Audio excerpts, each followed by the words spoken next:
The following content is provided under a Creative Commons license. Your support will help MIT OpenCourseware continue to offer high-quality educational resources for free. To make a donation or to view additional materials from hundreds of MIT courses, visit MIT OpenCourseware at ocw.mit.edu. All right, we're gonna turn today to a fun topic of how central banks, right at the heart of the financial system, are thinking about blockchain.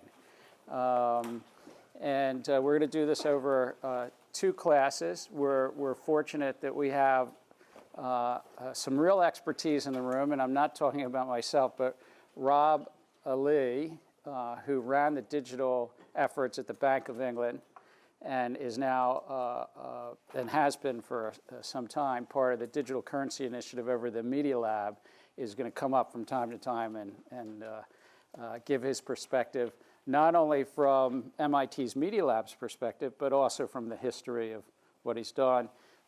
He's authored a number of papers in this area. He works with technologists creating a number of technologies. But I'll let Rob tell you a little bit about what he's doing in central banking. Simon Johnson's also joined us, who is a former chief economist of the International Monetary Fund. He's told me he doesn't want to be called on, but I will call on Simon to give his perspective at some point in time from the IMF days. But as you all know, Simon is Sloan faculty, a great teacher himself, teaches a lot of you the global markets course and the G-Lab course and things like that. And Simon and I in the spring teach a public policy and private sector course, which is just one more time for me to plug that's a good course too. So now let's just talk a little bit about central banking and blockchain. First, what are we going to do? A little bit about our readings and the study questions. We're going to start with fiat currency and go back again to fiat currency and how does it fit into central banking. So the first 20 or 30% of today is really just about what is a central bank and how does it fit into money. Then how are central banks thinking about blockchain technology? What are their approaches? And we're going to talk about 4 different approaches that central banks are taking to blockchain technology. Then dive into one of those 4 approaches, payment systems, and how are they looking at payment systems right now. Dive into probably the most interesting one, central bank digital currency and what's called the money flower. You might remember that money flower that was in the BIS report. And so forth, and then just wrap it up. So that's a little bit of what we're trying to do. The study questions were really about central banking. What are they thinking about? How are they thinking about digital reserves and so forth? Because I have a guest with me, I'm not going to do as much cold calling because we're going to leave time for Rob to get up here and give some of his thoughts as we go through. But the key questions were really how are central banks thinking about central bank digital currency?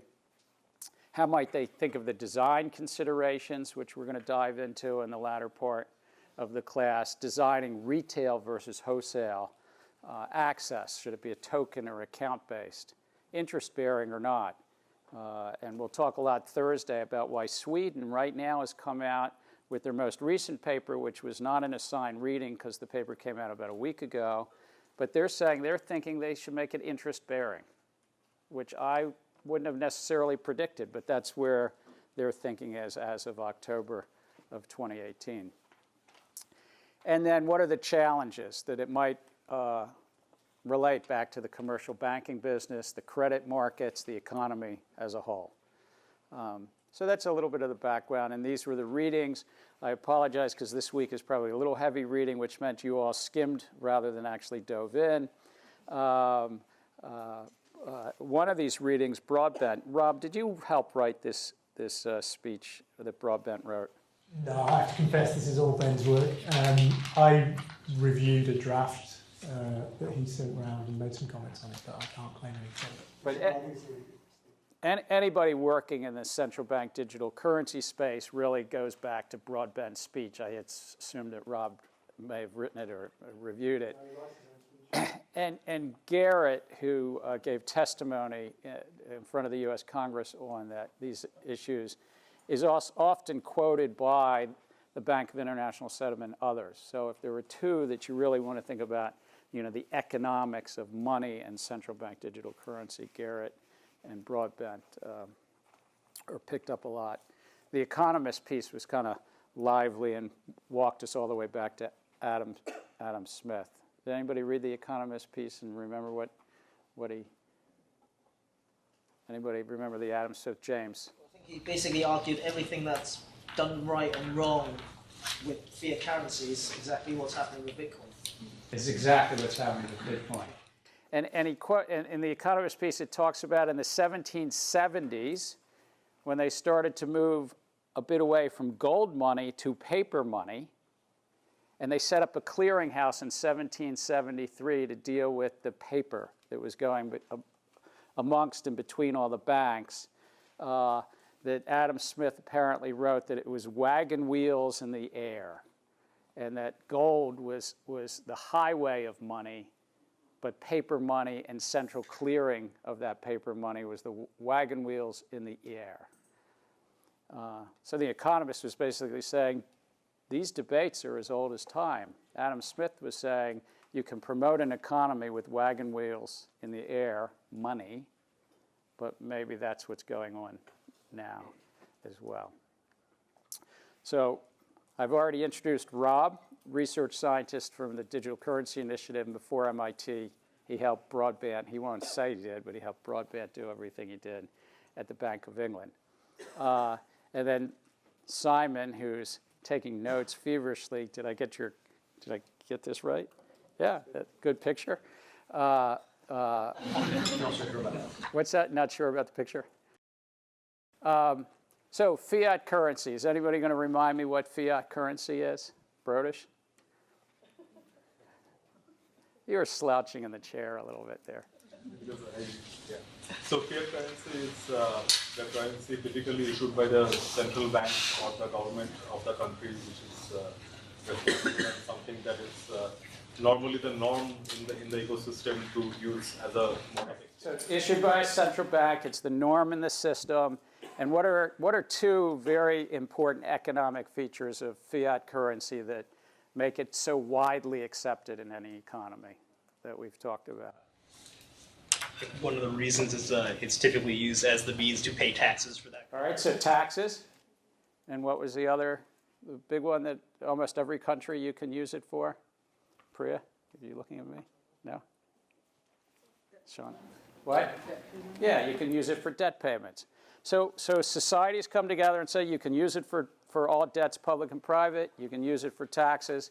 It sort of gives it an enormous network effect and an advantage in any economy. And then what happens is so many of us in a society then use it as a unit of account, and there's an enormous amount of network effects. Just the raw economics of money is that others will use it and exchange it, and thus it becomes the medium of exchange, unit of account, and store of value. So it's represented by central bank notes, and commercial bank deposits, relies on a system of ledgers, which makes it somewhat adaptable and why blockchain's interesting in this space, and taxes and debts. So then I've pieced together a little bit of a slide to think about where do central banks fit into this. Ultimately, you'll see where I'm going with this. But commercial banks and central banks both have money. Central bank money are reserves and cash. So it's not simply the cash in our pocket, it's also reserves. And bank deposits actually are a form of money.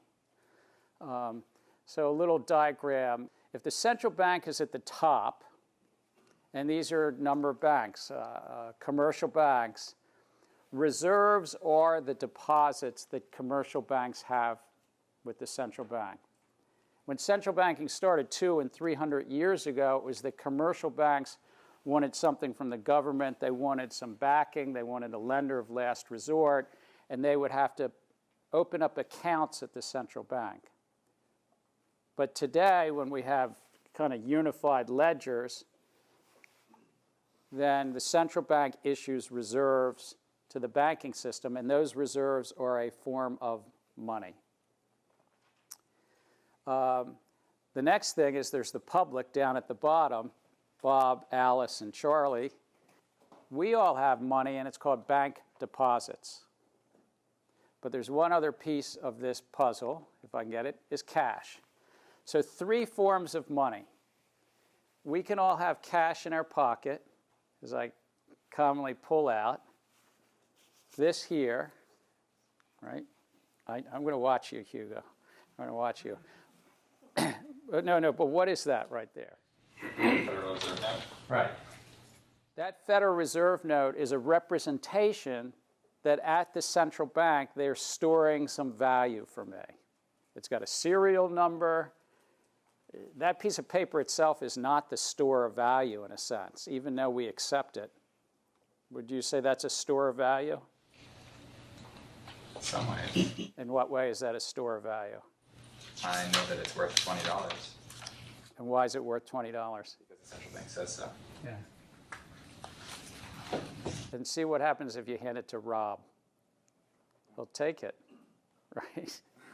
That's how you know it's worth something. But it's a tokenized means of money. It's a physical token, and the central bank has something stored there. But you also have bank deposits. And if you go into Starbucks and you buy something at Starbucks, James, if you buy something at Starbucks, what are you giving them? A piece of paper, well, a piece of linen, No, but do you actually, who here, credit card, all right, so when you give a credit card, what are you giving to Starbucks ultimately?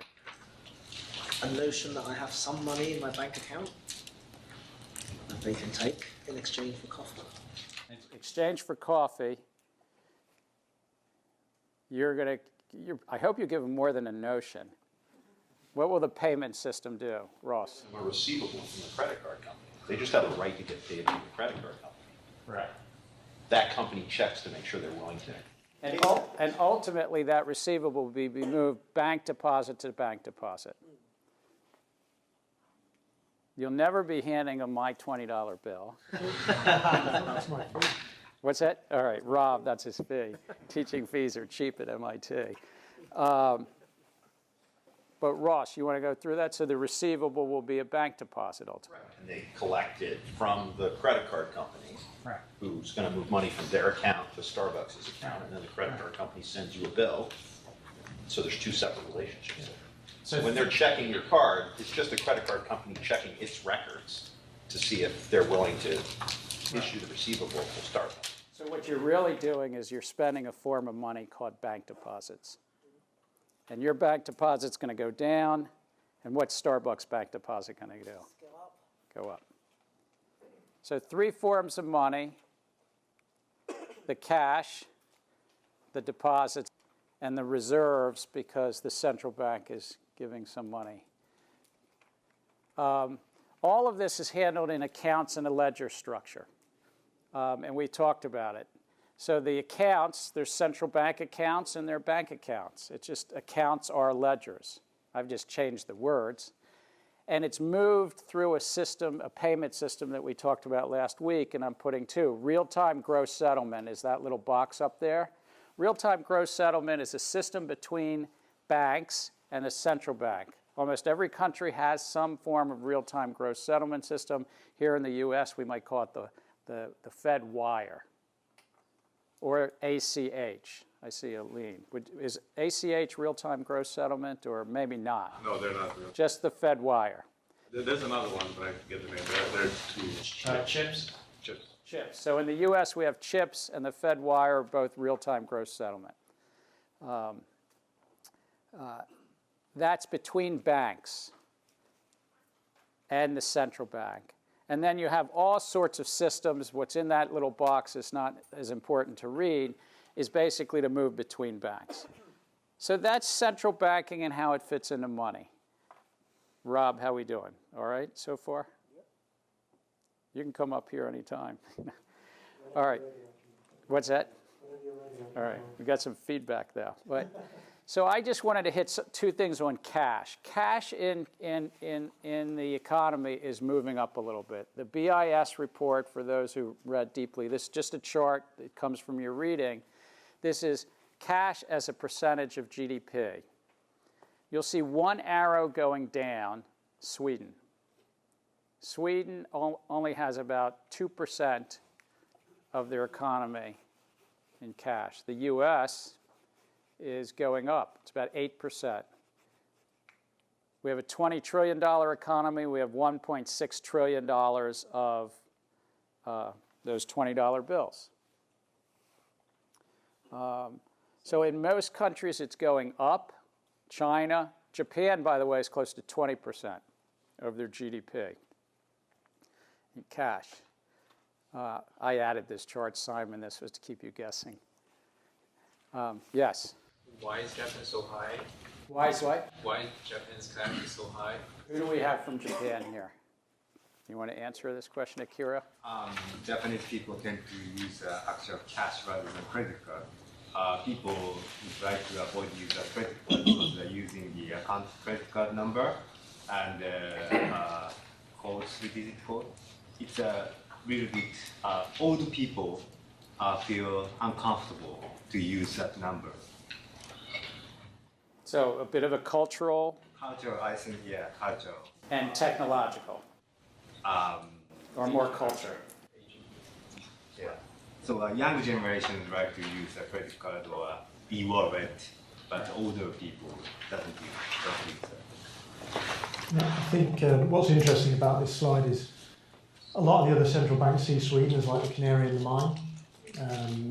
They see the cash usage dropping and they're thinking about this sort of, fundamental question about should the public have access to central bank money at all, and they have it now in terms of cash, and should we provide a digital version if the cash is not convenient anymore? It's starting on 2007. Is this QE?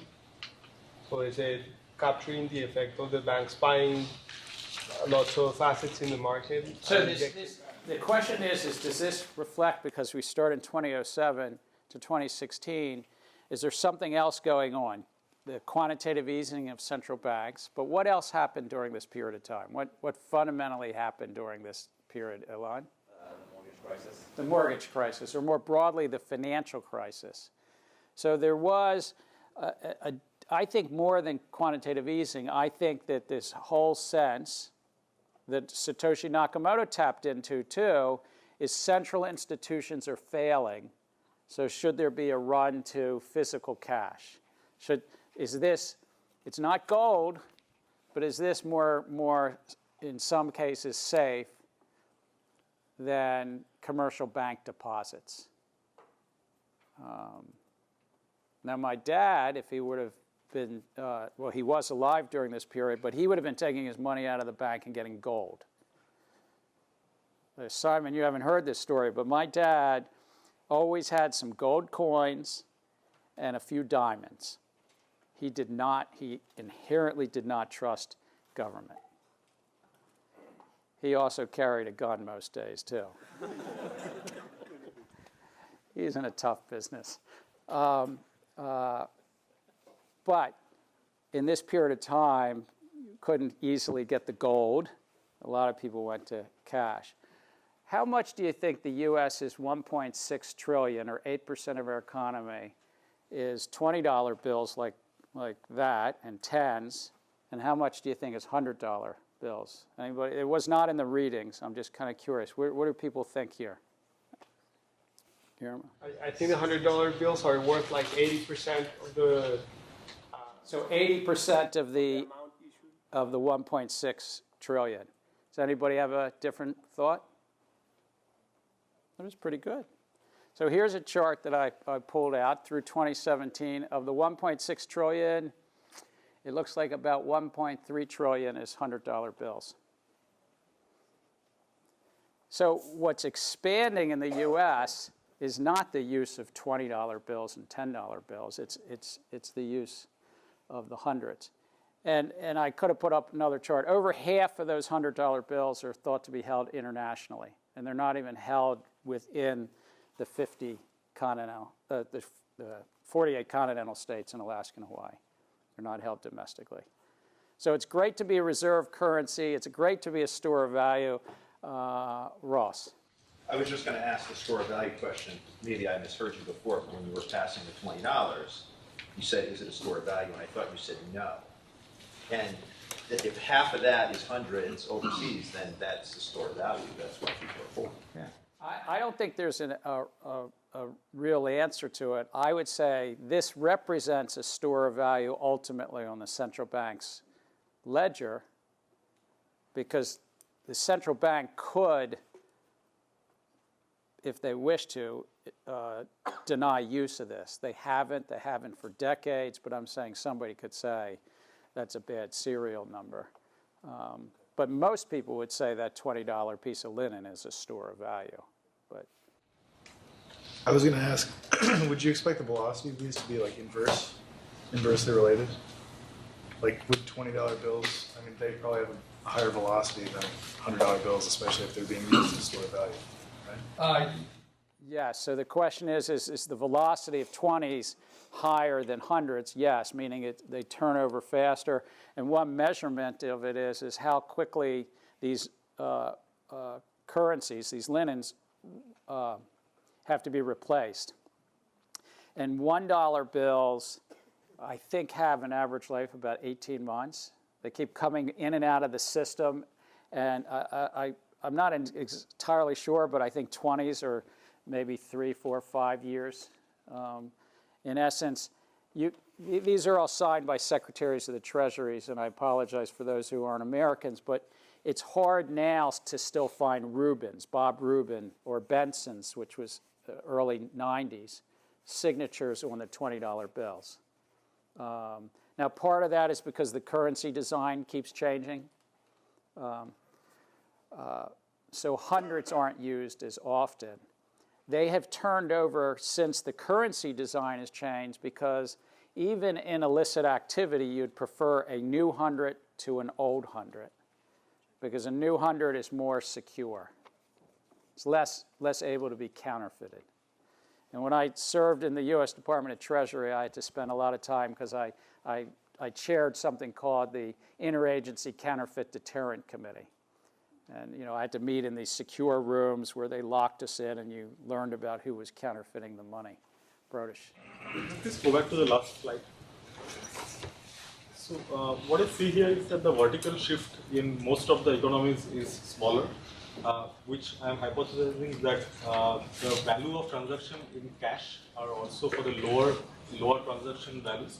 So if that is the case, then what is the rationale of increasing the high value notes in the system? What we see. Why would a central bank issue more cash to meet that demand?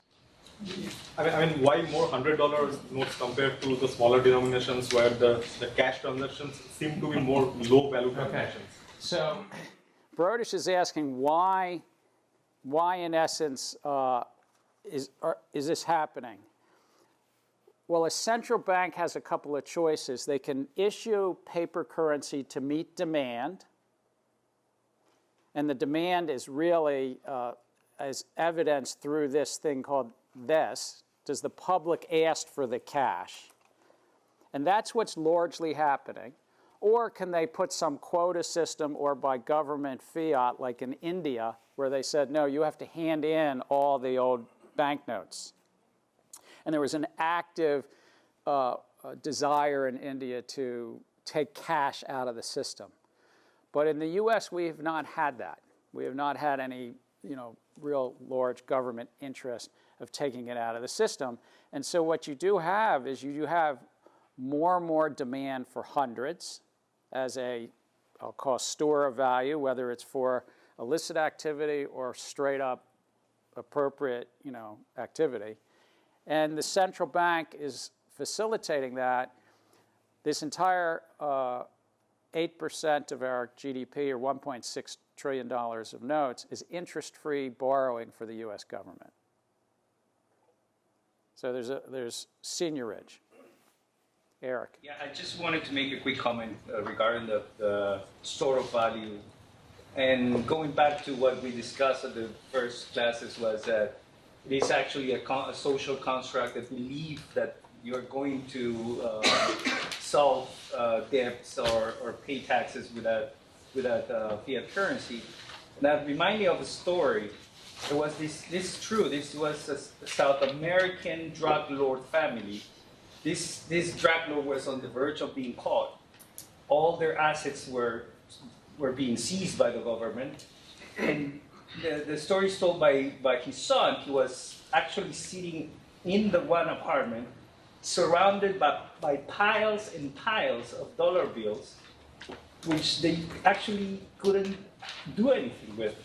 They actually used them to burn and get some heat out of them. And then you go back to think, is it really an intrinsic store of value? It's going back to the social construct, right?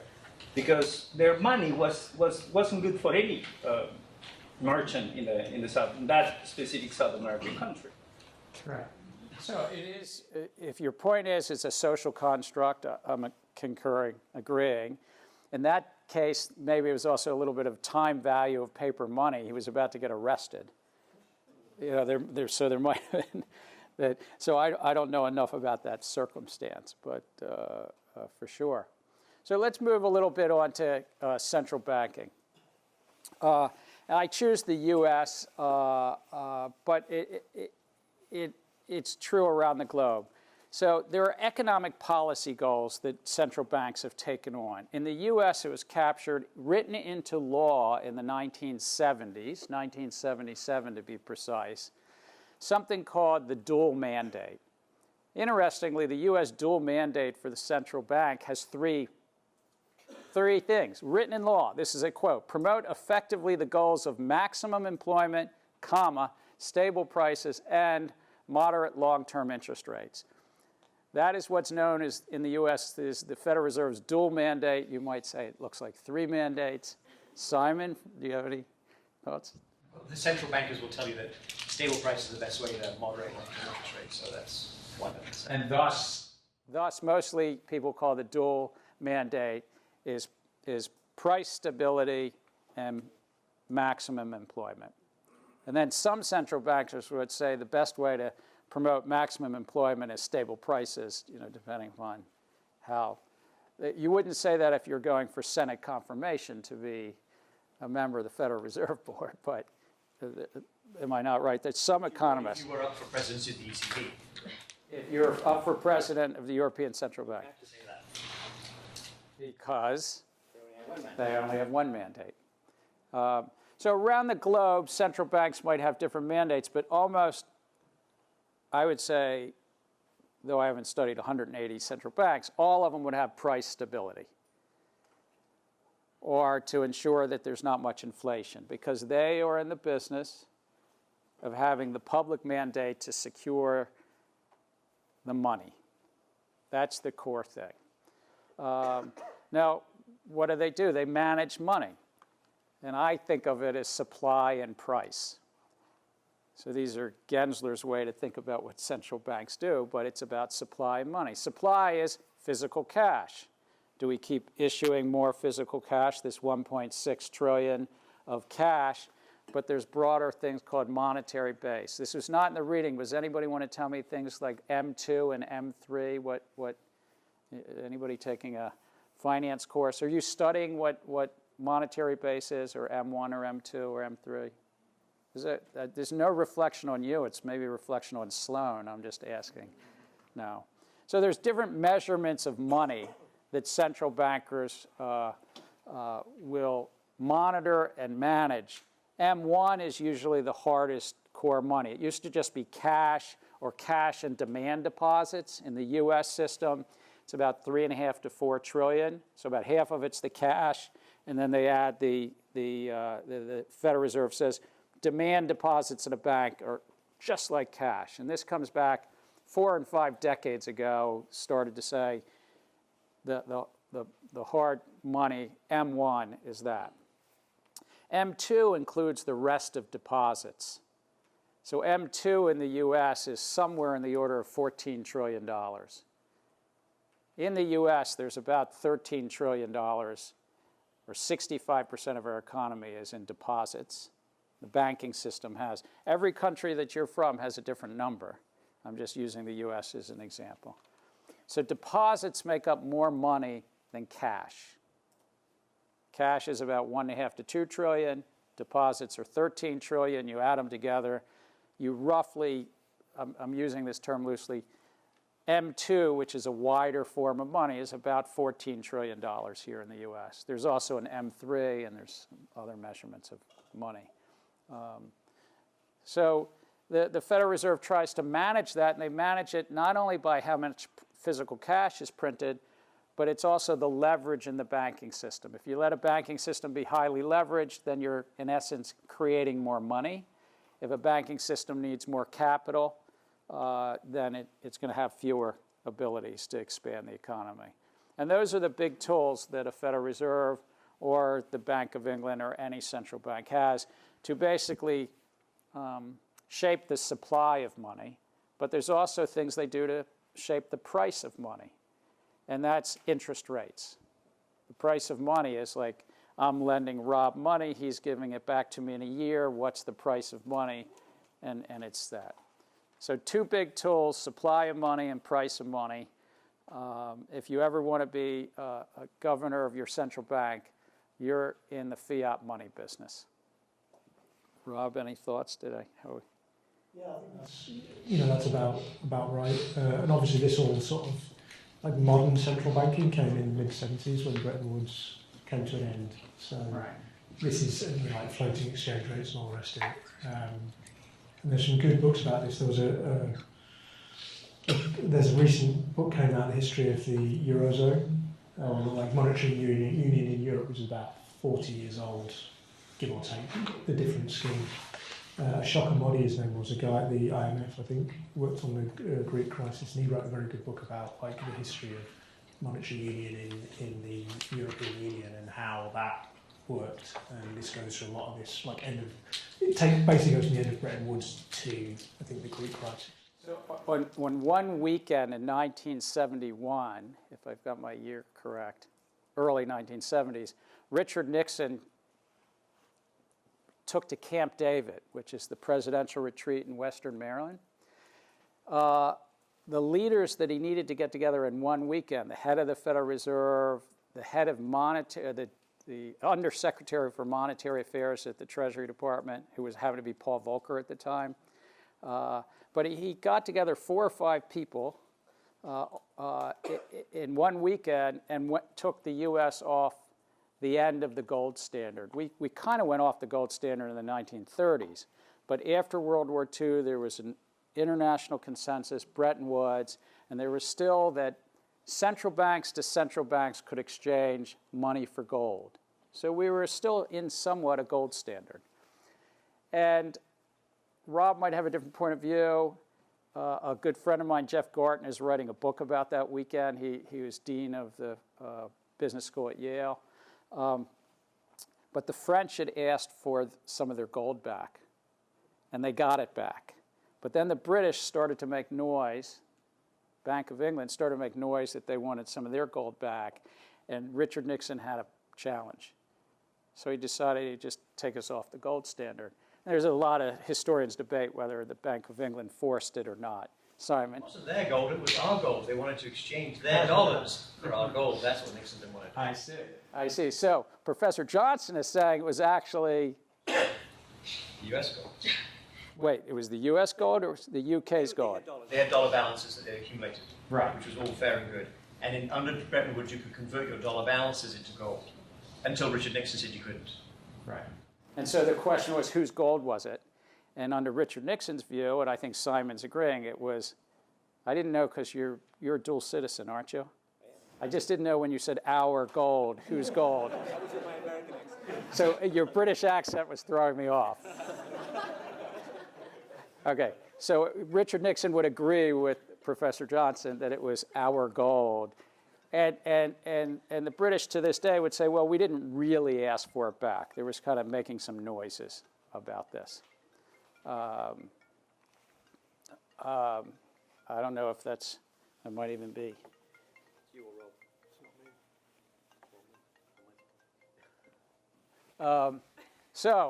What did they do? What does the central banks actually do? They oversee the fractional banking system, providing those reserves, but also regulating the banking system. I mean, if you're sitting on top of all of this back here, you might want to regulate the whole system. And that's why around the globe, by and large, central banks regulate the banking system. Not always. And sometimes, like in the United Kingdom, they gave it up to another agency and then pulled it back. Hugo. Yeah, I just have a question. So I understand how central banks introduce new money into the system, but what would be the mechanism of trying to decrease the supply of cash? Would it be an increase in the, or like not allowing the commercial banks to use as much leverage, or how would they bring money back and get rid of it? So you can apply a very good question. Hugo saying, how can you change the amount of money? And I'm going to use all digital forms of money, not just physical cash, but all digital forms. The way you can affect it is say that any one bank needs more capital or more reserves, so you're lowering the multiplier effect in fractional banking. If you need 5% capital, that means you can have $20 of balance sheet for every dollar of capital. If all of a sudden you say, no, you need 10%, then you would be shrinking the banking system in half, for instance. So there's a number of tools, but one of the direct tools is reserve requirements and capital requirements. It's not the only tool. So it would be a mandate to the commercial banks. It wouldn't necessarily directly interact with the retail. Correct. Yeah. Correct. The Federal Reserve manages monetary supply in numerous ways, but some of the direct ways, and it's why they also regulate the fractional banking system.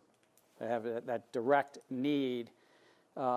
But they also need, very importantly, the third bullet point, to promote a safe and efficient payment system. In some countries, many of the countries represented here, written right in the legislative act that sets up a central bank, says they must promote a safe and efficient payment system.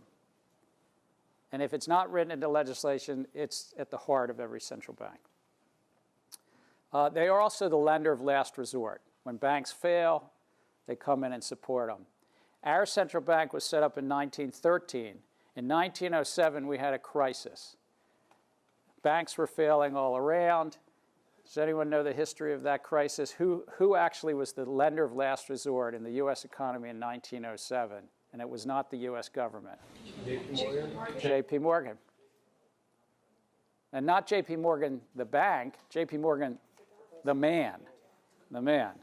I mean, he had a bank, he had a library, he had a lot of other things going on. For sure, you could say he was the Bill Gates or Warren Buffett of his time, but in a sense, he had more influence than a Warren Buffett or a Bill Gates in 1907.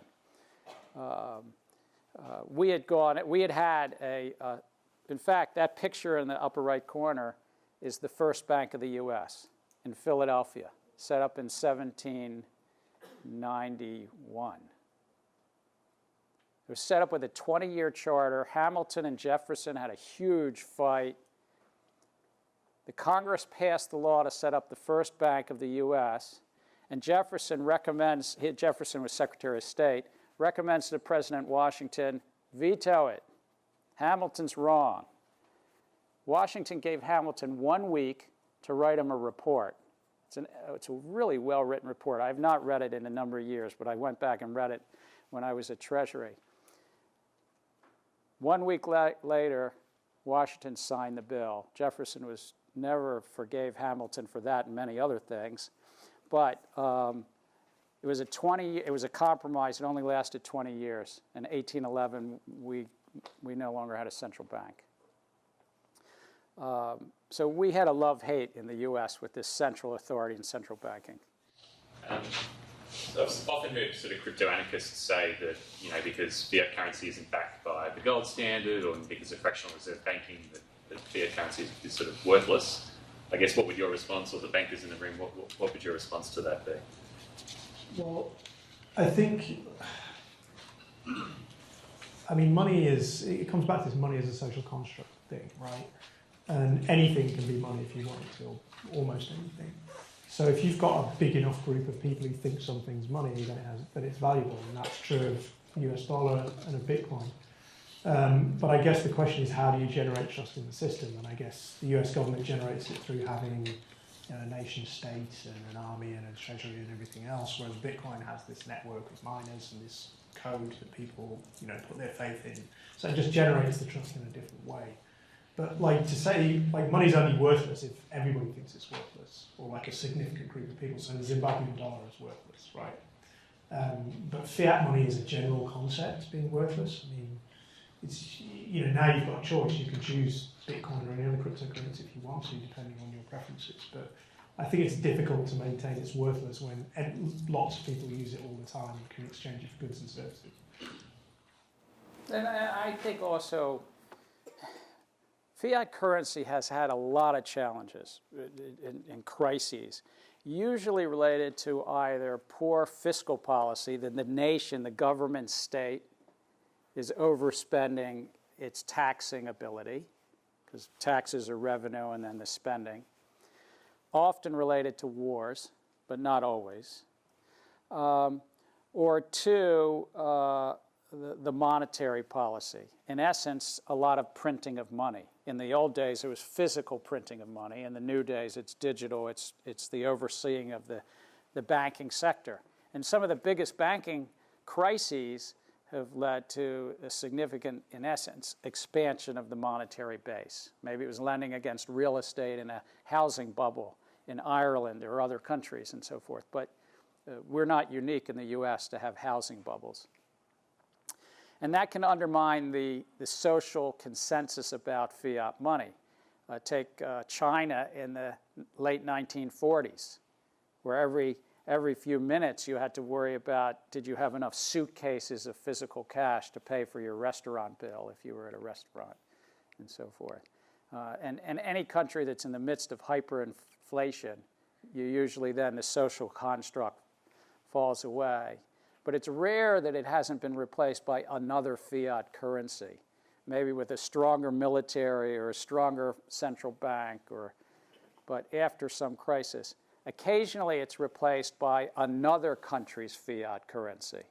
And there's a number of Latin American countries that have said, well, this isn't working, we're going to go to the US dollar.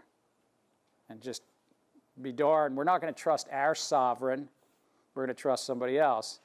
And remember, I've said this once, I think, in this class, the history, and Simon bailed me out, and Rob bailed me out, but the history of the Bank of England was that the King of England was at war with the King of France and needed to borrow some money and couldn't borrow it readily. I think it was like £1.5 million. And some noble lord said, well, this is how we'll give you the money. If we set up a board, it was initially the Bank of England was in essence a contract between the sovereign and the noble lords that said, we have to check, and the war went on. I don't remember if you guys probably won and beat the French, but it was in the midst of a war. Always. Yeah. Always. All right, you're recorded, by the way, video. Rob? Yeah, I mean, the Bank of England was set up to finance a war with France. Yeah, it was to help finance a war with France. But what's interesting, it was because the English Civil War was actually in the mid-17th century, so it was shortly after that. So that's after the powers of the king had been significantly reduced, and it became effectively becoming a constitutional monarchy. So the Bank of England was sort of set up around that same time. In the same spirit of checking the sovereign. So let's move on a little bit just so we can get to what central banks are doing. But in essence, what central banks do is they oversee the banking system.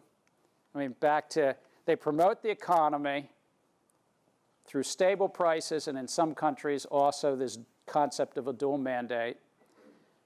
They manage the fiat currency, money, through supply and pricing, oversee the banking system, and basically are the bankers to the government. When the government's really in trouble, think back to the 1690s when some noble lords were funding the king. That still happens, that central banks do sometimes fund governments. So the U.S. Federal Reserve balance sheet, I'm not going to spend time on it. It will be in the slides in Canvas. So let's talk about where central banks' approaches to blockchain and crypto. Some I would say a majority are monitoring, studying. The U.S. Federal Reserve would be this way. The European Central Bank. Rob has a better feel because he talks to central banks all the time. But monitor and study is the dominant place. Restrict. Restrict its use. I'd say the People's Bank of China is more towards this. They're kind of a mixture between monitor and study because one of the readings was actually from a senior policy person at the People's Bank of China. He's written some remarkable pieces. Every few months there's a piece in like CNN or CCN, which is a crypto newsletter, or Cointelegraph, that this one individual from the Central Bank of China is writing these pieces. Now, I don't know a lot about the Central Bank of China. He always puts at the bottom, these are my personal views, but I have a suspicion he would not be allowed to write these things if it weren't something bubbling underneath. But you can restrict the use of crypto, and some countries like China and elsewhere are doing that. There's payment system experimentation, which we're going to chat about. And then there's this thing called central bank digital currency initiatives. And Rob and I know the answer to this, but I'm curious of the group. Central bank digital currency, having read all that you've read for today, does it rely on blockchain technology? Show of hands. Yes or no? So yes, it relies on, my hand won't matter. Does it rely on blockchain technology, central bank digital currency? I don't see a single hand. How about no? How many people think no? Well, you did your readings well. You did your reading. Thank you. She's Simon. So central bank digital currency is inspired by this whole crypto finance movement, but it does not necessarily depend upon blockchain technology. But I think it's central to this course and central to a study of blockchain technology and money, because it's absolutely inspired by this whole movement, though the first person that wrote about it was Tobin in the 1980s, if I'm right? Do I have, yeah. Yeah, 1987 or something, I think. Tobin wrote about basically giving the public a direct tokenized means beyond paper money, a digital means of an account. But most people would say central bank digital currency relies on blockchain technology, and you've made me proud that you said no. Let's talk about the pain points. This was last Thursday's lecture, but there's some payment system pain points. I added one or two because of your feedback, but cost, delayed settlement, chargebacks, frauds, privacy, financial inclusion, and the like. And for Rob and Simon, this was last Thursday's discussion. So some of what the public sector is doing is non-blockchain initiatives, entirely non-blockchain initiatives. The European Union, the US, others are doing things about faster payment. Basically trying to move the payment system to 24 hours a day, all 7 days a week, not locked up on the weekend, where you can actually move, and that merchants can do it as well as banks. So whether it's the Target Instant Payment System, or what's known as TIPS in Europe, or Faster Payment Task Force, which has led to a faster payment mechanism. I think, I'm guessing Priya's husband's working on that, right? Does he? He was working on the task force? Shreem joined us last Thursday, and he talked about, he's at MasterCard. So a lot's going on. I just note, I put just two other countries. India's immediate payment service is really government-sponsored, government-pressed. I think one of the gentlemen that works on it, Simon, you have speaking at MIT's campus in a few weeks. Arvind worked on it. And in the UK, where they're saying, not only are we updating our real-time gross settlement system, but there's a government mandate that banks have to open up their bank accounts to what's called Open API. A lot is going on non-blockchain related to payments, making it faster and more access. But in the midst of that, here's a little bit of what's happening in the blockchain space. And with the help of the South African white paper on this, I break it into 3 phases, so I thank South Africa's central bank. First is phase 1. 3 countries wrote papers, Canada, Brazil, and Singapore. Canada and Singapore even called them something. It's called Project Jasper in Canada and Project Ubin in Singapore. And they did some experimentation all based on Ethereum network. Could you do a better payment system based on Ethereum? So an open source blockchain permissionless system. And they tested out a new real-time gross settlement system. And they generally, the way they do this is they get a group of banks in their country. And if you were to read each of their detailed reports, there's some similarities and some differences. But by and large, get a group of banks in your country, use the platform, try to do a talking through and see if it will work. Aline. So they built a permissionless system?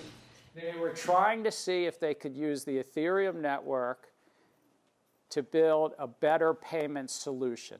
Or are you saying they developed a smart contract on the current Ethereum? Or did they deploy their own Ethereum permissionless network? Which one did they do? I think it was, they just cloned Ethereum and deployed it like internally. It wasn't like ever outside the walls. They were doing mining? I don't know how they did the consensus mechanism. Now, what you'll see, because I want to quickly go to phase 2. Phase 2, none of them used Ethereum. Phase 2, two more initiatives happened, Japan and Europe together. And when I say Japan and Europe, I mean the central banks. And all of these are central bank focused. Japan and Europe added, and South Africa. And all 5 initiatives, all have been published already, were happening in those various states in mid to late 17 and into 18, were all on permission. They were looking at Corda, Hyperledger Fabric, and Quorum. Quorum is the closed loop system that JP Morgan. We talked about Hyperledger Fabric and Corda. So I think, Aline, this kind of starts to answer your question. That they then said, well, no, it's not going to work on a permissionless. Every one of them in phase 1 said, we don't think this is going to work on a permissionless system. Let's then go into a phase 2 experimentation. We're now in kind of phase 3, or a third wave. We haven't heard from Brazil recently. Don't know whether that project is basically stopped. But these are big countries and big central banks that are interested is, can there be a payment system solution?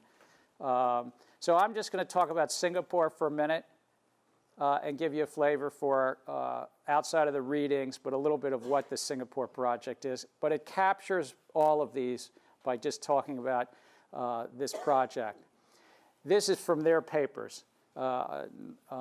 But they really see that we're in a multi-phase project, and they're willing to publicly say, we're going to go further than where we are right now. We want to get to the place where we have domestic delivery versus payment, and in the future, payment versus payment systems, money versus money. Delivery versus payment, DVP, is basically a security versus money. So if you see the words DVP, it's in the securities business where you move a security and a payment simultaneously, and there's no credit risk. I will not give Rob the security unless he gives me the cash, or vice versa. Ask me one day about when, before we had DVP, what the markets were like. So Singapore is willing to publicly announce, we're going to take this as far as we can go, all the way to a cross-border settlement of payments and securities against each other. D versus P is what they call it. The D you can think of as securities. Will they succeed? Do they need to stay on a blockchain? I can't predict that. But they're willing to say, we're going to give this a try. Where are they right now in phase 2? Well, they tested Corda, Hyperledger Fabric, and Quorum. And they have a full 60-page report they published a month or 2 ago about how did each of them work to do basically payment versus payment, cash, large cash movements. But here are the 6 criteria they tested, and they say they passed every one of them. Now, I read the full report, and I have to say it struck me that they probably did pass it, but I'm not enough of an expert. And this stuff gets very granular, and the question still is, could you just use an Oracle database to do the same thing? and it's a fair question. But they tested it basically, can you digitize the payments? Can you decentralize the processing? Can you do the queuing of payments? And a lot of cross-entity payments, you have to net the payments. I'm going to pay Rob, Rob's going to pay Hugo, Hugo's going to pay me. Well, that doesn't make sense. You net it all, and it's a queuing factor in all these real-time gross payments. Aline. So what does decentralized processing mean here? So this was in what country? Brazil? Singapore. Singapore? Singapore. So there's a central bank in Singapore. It's clearly very centralized. What is decentralized? So to them, and what they write about, they think that you could lower the single point of failure risk by not having the central bank. They actively, this is a central bank writing the paper saying, we could have more resilience in the system if the database is distributed amongst, in this case, they had 11 banks participating. And the 11 banks have separate nodes. Now, it's still a permissioned system. You might say, and somehow the central bank has a notary node, maybe, but it's amongst the 11 banks, and that there would be more resilience to the system than having it centralized. And the central bank still does monetary policy. Central bank still does monetary policy. Rob, what do you want to add to this? Because Rob swims this lane, I don't. Yeah, I mean, I think it's one of the big challenges, right? Because the question of like how much the central bank consciously limits its own power, I think, is important. Because if you have a system where, because I think that there is an instinct, certainly with some central banks, they want to maintain control of the system. They're like, well, okay, but we want to have like a special node for the central bank that can do all this, that, and the other. And my argument to them is you actually want to limit the power of the central bank as far as you possibly can, because to the extent that the central bank has special powers over the system, that creates a weakness in the system, because if that node is then taken over, then whoever can go and change the system has effectively all the power of the central bank, which sort of takes away the benefits of decentralization if there's, because to my mind, the point of decentralization is increasing the cost of the attack by saying, well, to attack the system, you have to attack 50% of the nodes in it or whatever. But if you have this one special node that can do everything, then you only have to attack one node, and it sort of defeats the object. So I think when you're speaking to central banks, you have to persuade them of the need to have a system that they like almost set it up and let it go, rather than have to continuously interfere with and have to have these special powers over it. What's interesting with so many countries, there's going to be a wide variety, and I really do think that many of the central banks are in that monitor and study slipstream, and a couple are in the let's restrict the use slipstream, and even China that says we're restricting the use is still studying the heck out of this. But some countries like Singapore and Canada are in the forefront saying, let's figure out, maybe this technology will make the payment system and thus the system of fiat money more resilient. It's still unknown, but they're really trying to test the edge. So perhaps this is just like a peculiar observation, but I feel like the very institutions that Satoshi and Bitcoin were trying to disintermediate are the ones that are taking inspiration from this and then trying to advance their own technology. And it feels, is it a competitive threat? Like, what's the disconnect? Like, how are they thinking about using this for something that was basically built to disintermediate them in the first place? Remind me your first name. Zahn. So Zahn's asking about Bitcoin, and wasn't Satoshi Nakamoto's innovation about doing something not just decentralized, but not trustless sort of system. But every technology evolution, whether it's in electronics and telecommunications or elsewhere, startups, if they have something good, incumbents will look at that technology and see what to adopt for themselves, partly because they're threatened by the startups. And in this case, I really do think central banks have felt a little bit of heat on their neck. A little bit of heat, like we've got to think about our payment solutions and our money solutions, and maybe there's something from blockchain technology. But regardless of whether it's the heat on the neck or opportunity, incumbents will always look at technology and see. And that's why the paper that you've read sometimes, the Geneva report that Simon and 3 of our colleagues and I co-authored this past summer, we called Blockchain Technology a Catalyst for Change. And we were agnostic partly because there were 5 of us co-authoring it. But we felt that captured our 5 points of view, that it might be a catalyst for change for incumbents. It might be a catalyst for change to inspire central bank digital currencies, which frankly don't have to be on a blockchain at all. Or it might be some startup that does really a unique thing, and I mean unique beyond crypto kitties. You know, something more than that. Aviva. I know you, Aviva. So I was just curious, are there details about the timeline for this in the sense? Say that again? Are there details about the timing for like how long it takes to process a payment by the central bank, like all the way to settlement vis-a-vis fiat currency? So a timeline for, so not the study, not this timeline, but you're saying a timeline for? No, but that's specific for this specific project and the 6 criteria that they defined. Have they also said I'd have to look back. It's a good question. I don't think Singapore has said they're going to finish this by 2019, but I don't know whether they said a date like 2021 or 22. But it's a multi-year project. For a specific transaction to process it all the way to settlement, how long it takes? Oh, the test case in Singapore and Canada within seconds, but I don't know if it was like nanoseconds. No, it's very quick. Another question for the 3 of you, actually. How is the central bank thinking about reporting for these transactions?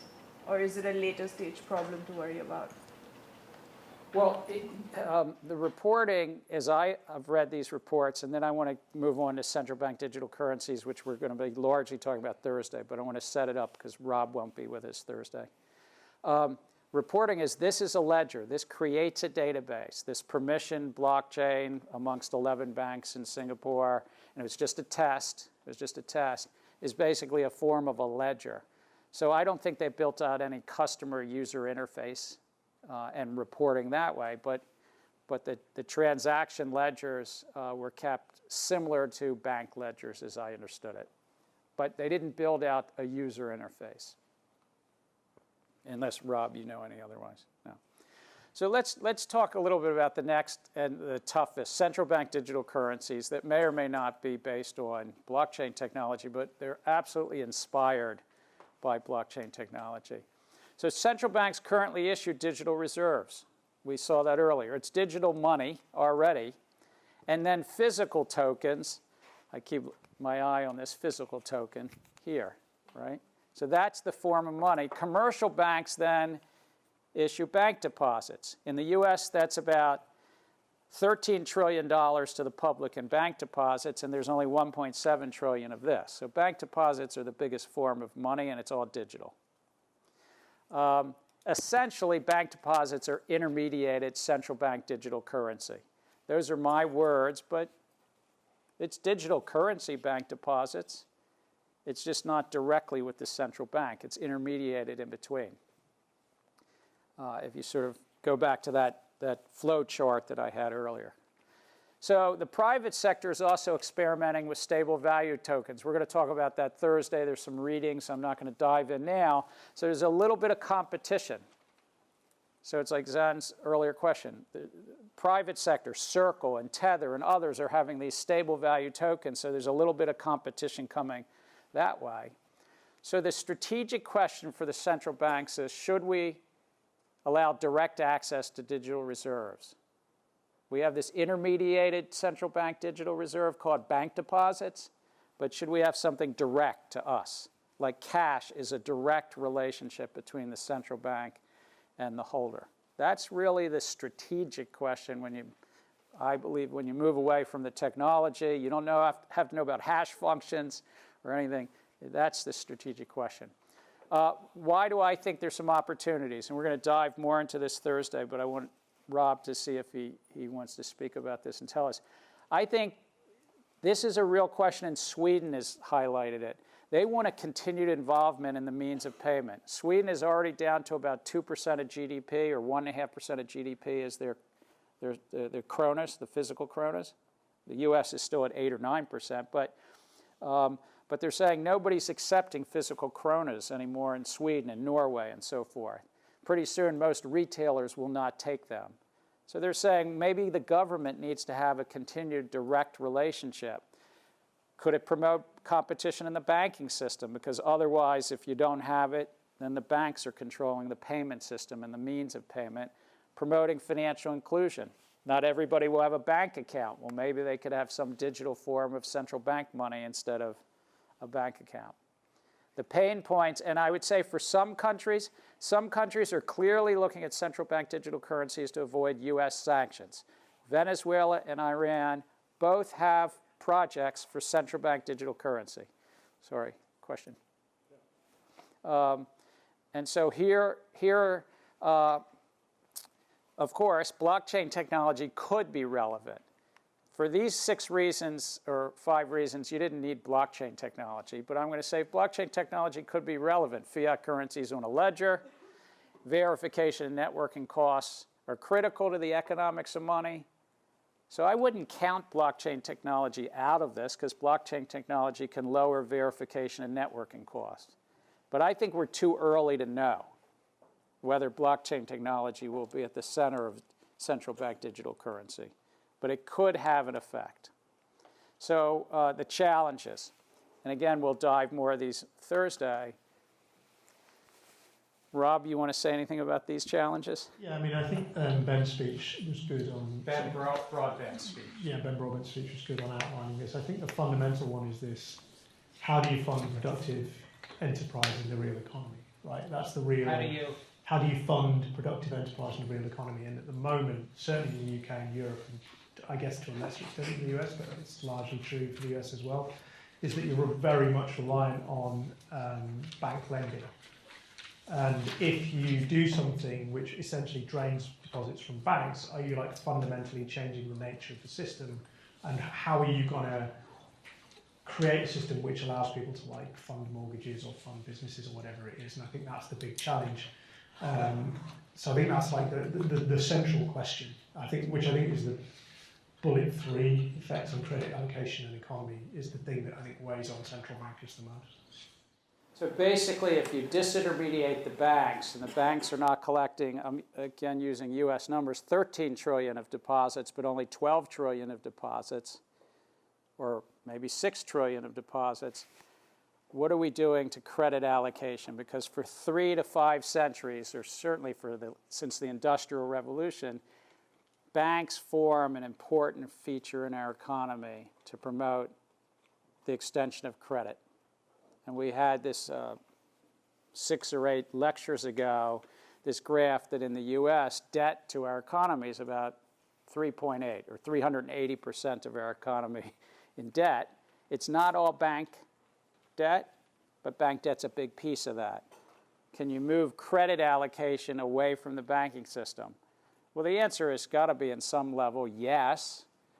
But what are the pros and cons of doing that? It's not whether you can, it's whether it's a better system, a better economy, better growth with or without it. Sean.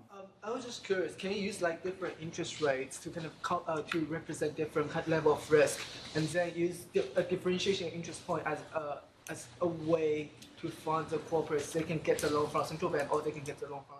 So the question is, could you use interest rates to try to do it, which leads us to design considerations, which is basically, I listed that, the last one. You could have a central bank digital currency that had 0 interest rate. Interestingly, and we'll talk more Thursday, Sweden said no, they think they'd put an interest rate on it. But you could do no interest rate. And I'd like to hear your thoughts Thursday. Well, why'd Sweden come out there, and does that make sense? You could put limits or caps on it and say these are only low dollar accounts. You can only have X hundred euro or X hundred krona or Y number of dollars, and it's really just small transactional accounts equivalent to $20 bills, not $100 or 500 euro notes. So you can put limits or caps or no interest rates and so forth. Do you make it widely accessible and so forth? So there's all these design considerations. which I'm guessing, Rob, you've talked to a bunch of central banks. Where do they come out on these issues as you see it in 2018? Yeah, you have a lot of different opinions on it. I think the limits or caps thing is a hard thing to practically implement. That was always the sort of skepticism around that. It's like if you have these accounts and you say, well, we're going to only have one per person, we're going to cap it at a certain amount of money, what practically happens in a run? I mean, is the government really going to say, well, no, you can't put any more? Like, there'll be a lot of political pressure in any crisis, so I think caps are not really seen as, like, viable. And then I think the interest-bearing thing is interesting. I mean, the only reason cash doesn't bear interest is because it's, like, technologically difficult to make a paper instrument bear interest. So I think with digital currency, they might as well, you might as well give yourself the option to say, yeah, well, we can set the interest rate to 0 if you want to, but why limit yourself to say, well, we won't charge interest? Because, again, it's like that's a limitation that comes from the technology of physical banknotes, and there's no real need to import it into the digital world when you can achieve the same effect by just setting the rate at 0 if you want to. And one of the reasons that some countries are exploring this option is they think it would be easier to do monetary policy because you could have negative interest rates. Physical cash makes it hard for, nobody liked that, huh? No, the Tuolians, you don't like negative interest rates? But for a while, we effectively had negative interest rates, certainly for corporate deposits. But if everything was digital and there was no physical cash, central banks say we could actually go and have no lower bound, no zero bound to interest rates. I guess in a way you don't necessarily need that, because if you can just create more money and pump it into the economy, it has the same effect, right? Right. So what Rob's saying is you could affect that by supply of money rather than the pricing of money, and so there's both. One of the most interesting to me is the second bullet point. Is it token or account-based? And the two merge together in a sense. This piece of paper is a token. Nobody's keeping in an account that when I hand this to Rob, here, you can take it, Rob. Yeah, that's your fee, remember? So that's a token-based bit of money. That's what it's called, token-based. Token-based money is more anonymous, and you can keep it more anonymous. Account-based is when you're actually keeping the ownership somewhere on a registry. Even though that $20 bill is registered somewhere, it has a serial number, it's a token-based bit of money. The Swedes, interestingly, say they'd have to change the law, their own central bank laws for one of these two, and now I can't remember, but they have. If it's token-based, it would come under their e-money laws, and I think they don't need to change the law to do that. But in Sweden, they would have to change their central bank laws to do e-deposits, because they would literally be opening up their central bank to something other than commercial banks. That's it. They have to go to their legislative body in parliament to actually do an account-based and not a token-based, if I recall. So there's some also legal reasons why you might need to do one or the other, but one would have more anonymity than the other. I think it's worth noting on this token versus account model is it's not well defined what people mean when they say token and account. So different central banks will say this and mean different things. And also people who work on Bitcoin will think about. So when I see token, I think about a particular structure of transactions, which Bitcoin has. And when I think about accounts, I think a structure of transactions that Ethereum has. And that's how I distinguish between those two things. But I think having spoken to different central bankers, they think about it differently, because e-money is like, you could think about it as, I mean, to me that's an account-based system. So it's, but some bankers think about, so some central bankers think about that as token-based. So it's worth noting that the definitions are very fluid in this area. So we're going to save this for Thursday. I'm not going to go through this. It was in one of the readings. Garrett, who testified in Congress, was so popular with this, then the Bank of International Settlement picked up this thing called the money flower. But I'm going to save this. I'm going to kick this to Thursday. But it's basically the four things. Widely accessible. Is it digital? Is it central bank? Is it token-based? And depending upon where these intersect, you could take any form of money. You could say, well, it's not central bank issued, it's token based. Private digital tokens is down in the right-hand corner is one little piece of it. It's just a way to take these 4 important features, and we already have central bank digital money, which is in the middle of all this. It's called reserves, but we're gonna hold this for Thursday. But this crazy little money flower, central bankers who are in this world, they kind of been using this because this Professor Garrett came up with it. I mean, I've seen this in other papers. They love it, you know, I don't know. Money and flowers together, there you go. Rob, I don't know if you want to come up and help close it, but these are the ones we're going to talk about on Thursday. And since Rob won't be here on Thursday, I'm kind of curious if he has a point of view on any of these, and you can see him here as well. The UK one's actually been stopped.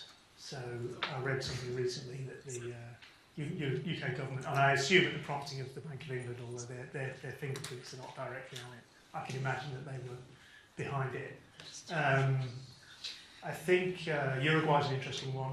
I recently went to a presentation by the Uruguayan Central Bank, and what's interesting about that project is that it was actually live and out there in the hands of people paying for things in shops.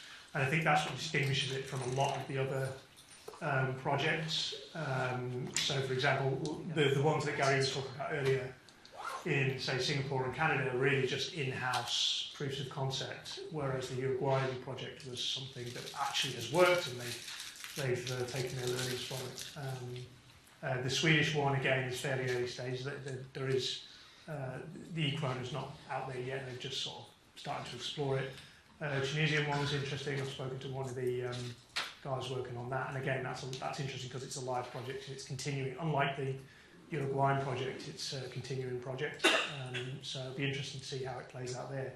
And I think the reason being is a lot of the thing that puts off central banks from actually doing it is they don't know what effect it would have on the banking system or whatever. And I think you'll start to see, when you start to see people actually trying it and deploying a central bank digital currency in the real economy, then you'll have like a real pilot or a real world example that you can then research and say, well, actually the effect was this. Because at the moment, a lot of the debate around central bank digital currency, what would the effect be on the banking system, there's conjecture, you can build a model, but it's very difficult. But I think once you start to see countries actually issue them, then you'll get the evidence in, and then I think you'll almost see like a cascade effect. It'll be very quickly then the technology's proven out, and then more and more countries will issue them. And also because of the funding effect. I mean, Gary talked earlier about the cash, like US dollars, physical cash, is effectively 1.6 trillion of interest-free borrowing by the US government.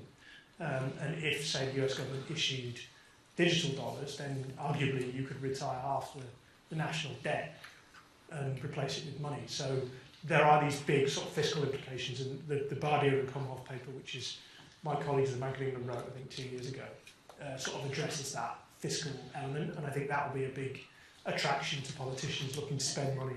And before we close, Simon, because you're rarely with us, but from your perspective, either from your chief economist days at the IMF or just because Simon hosts the Tuesday night blockchain seminar dinners, by the way, too, for 3 years. So Simon is way ahead.